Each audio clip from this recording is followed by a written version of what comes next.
Good morning and a very, very happy morning. We are reading 10x is Easier Than 2x, written by Dan Sullivan and Dr. Benjamin Hardy. और हम बहुत सारी case studies से ये देख रहे हैं कि एक हमारा 20% सेल्फ होता है जो हमें 80% ऑफ ग्रोथ देता है।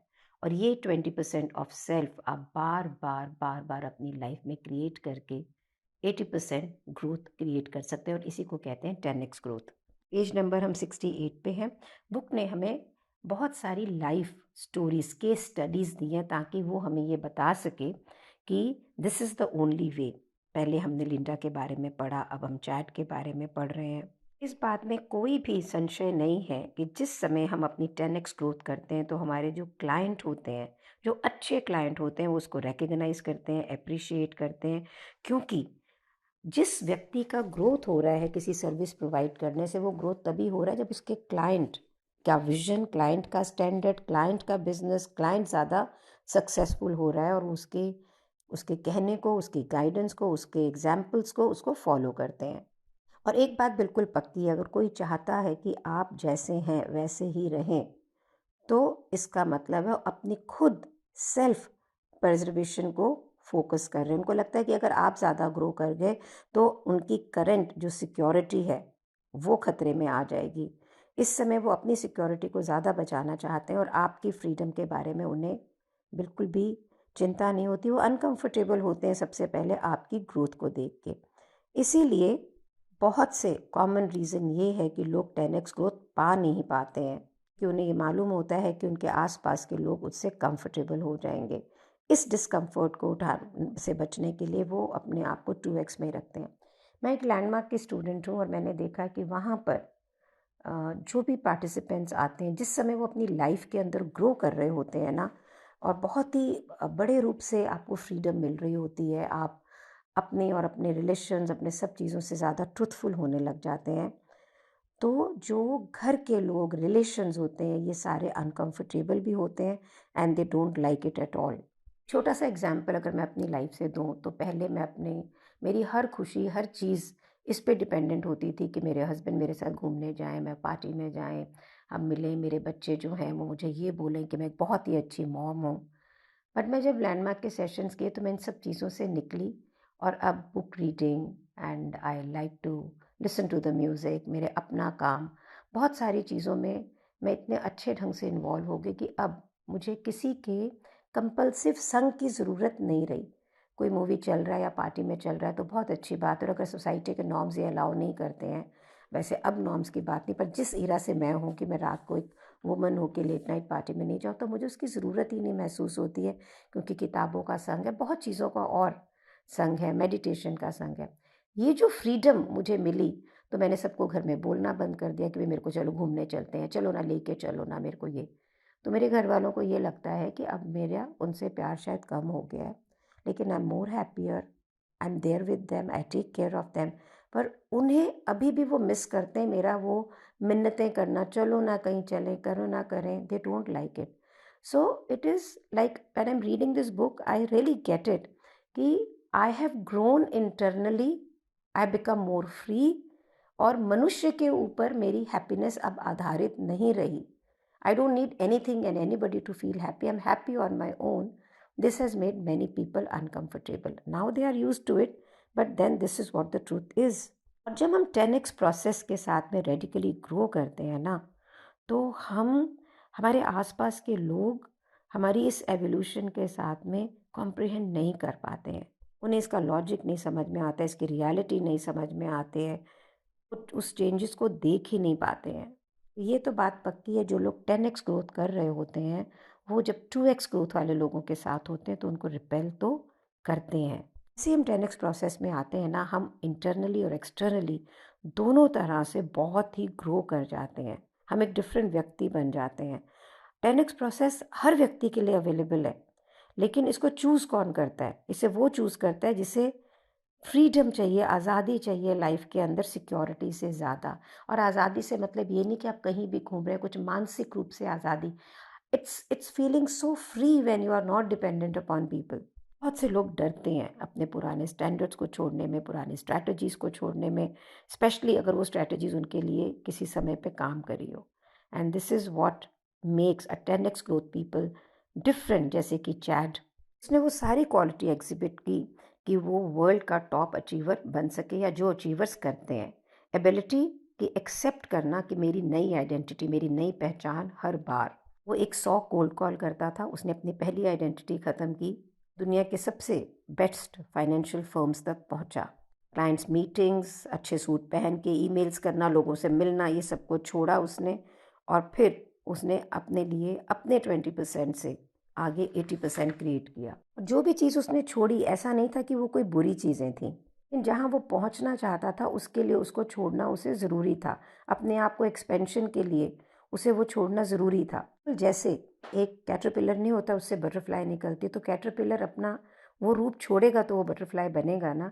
बिल्कुल उसी प्रकार से अपनी आइडेंटिटी से बियॉन्ड ग्रो करने के लिए, अपने नए विजन को लेने के लिए, उसको अपनी स्टैंडर्ड जो ये 20% वाली विजन, जो एकदम 2x की ग्रोथ की विजन थी, उसको तो छोड़ना ही पड़ेगा ना। आदर उसने छोड़ा। हर बार मैं हर पेज को जब पढ़ रही हूँ तो वो राइटर बेन उसे रिपीट कर रहे हैं ताकि ये आपके दिमाग में अच्छी तरह से घुस जाए।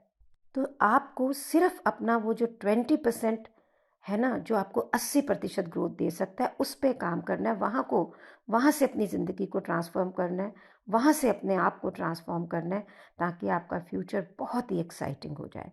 अगर आपने वो 80% जो आपको थोड़ा थोड़ा प्रॉफिट दे रहा है, उसको अगर आपने लिया, तो आप अपनी लाइफ में अवॉइड कर रहे हैं कोई भी मेजर चेंज ना हो। आप अवॉइड कर रहे हैं स्टेटस क्यू को बिल्कुल वैसा का वैसे रखने के लिए। 10x ग्रोथ के लिए आपको एक आइडेंटिटी के बाद दूसरी आइडेंटिटी को शेड तो करना ही पड़ेगा। आपकी आइडेंटिटी फंडामेंटली है किस चीज़ों की, चलिए अपने इसको समझते हैं।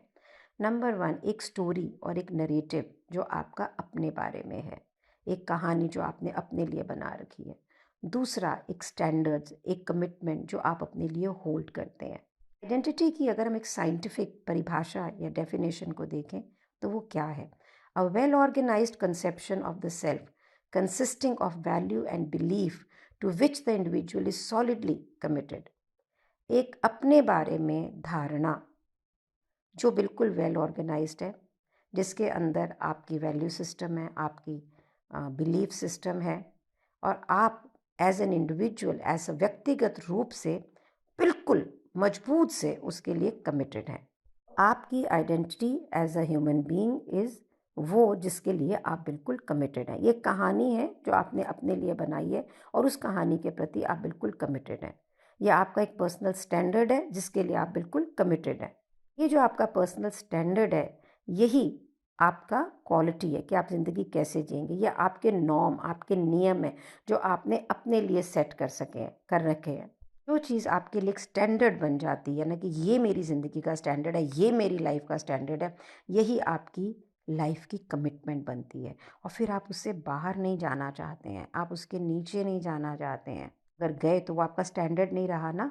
हमें ये मालूम भी नहीं पड़ता है कि हमने अपने कोई स्टैंडर्ड सेट कर रखे हैं और हम उसके प्रति बिल्कुल कमिटेड होते हैं। कहते हैं, मैं अपने एक फ्रेंड का एक एग्जाम्पल आपको देता हूँ कि वो एक Avid world of Warcraft player था और वो रोज़ 16 घंटे गेम खेलता था दुनिया के टॉप प्लेयर के साथ में अपने ऑनलाइन सर्वर पे।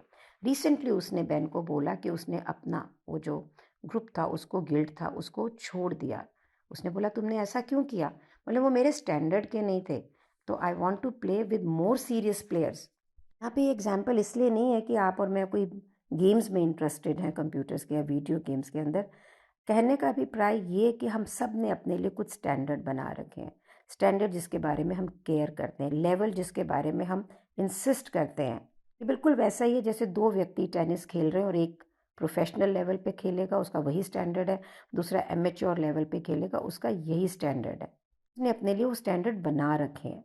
इस समय हम अपने स्पेसिफिक स्टैंडर्ड को इवॉल्व करते हैं ना, एलिवेट करते हैं, उसके उसको ग्रो करने के लिए उसके लिए कमिट हो करते हैं, देन वी चेंज। और इसके लिए डैन सिल्वन का एक 3C फॉर्मूला है on page number 71। Number 1, commitment, कि मैंने मेरा स्टैंडर्ड हाई करना है, मैंने ग्रो करना है, मुझे 10x ग्रोथ चाहिए। नंबर 2, करेज, बहादुरी, कि मैं ये छोड़ के आगे निकल सकूं। नंबर 3, कैपेबिलिटीज़, कि हाँ मेरे लर्निंग गोल बने हुए, अगर नहीं मुझे आता मैं अपनी कैपेबिलिटीज़ को बढ़ा सकता हूँ। और नंबर 4 कॉन्फिडेंस, कि हाँ मैं ये कर सकता हूँ। तो आप ये याद रखें कि बिना कमिटमेंट के तो कुछ भी नहीं हो सकता। जैसे ही आप कमिट करते हैं एक स्पेसिफिक स्टैंडर्ड को जो कि आपकी करंट कैपेबिलिटीज़ एंड कॉन्फिडेंस से ऊंचा होता है ना, ये आपको अपने कंफर्ट जोन से बाहर निकालता है, आपकी प्रेजेंट नॉलेज से बाहर निकालता है, आपको और नॉलेज गेन करनी होती है। हेंस करेज आपको बहादुर बनाता है और बहादुरी चाहिए भी है। जब आप बहादुरी के साथ में अपनी नई कमिटमेंट की तरफ 10x कमिटमेंट की तरफ काम करते हैं तो आप बहुत से लॉसेस को भी एक्सपीरियंस करते हैं, बहुत से फेलियर्स भी आते हैं। मेरी माँ कहती है कि गिरते हैं सह सवार ही मैदान जंग में, कि अगर जाओगे नहीं तो गिरोगे कैसे, बैठे रहो आराम से अपने कंफर्ट जोन में। तो इस समय आप अपनी फीडबैक को यूज़ करें, यूटिलाइज करें, लर्निंग को यूज़ करें।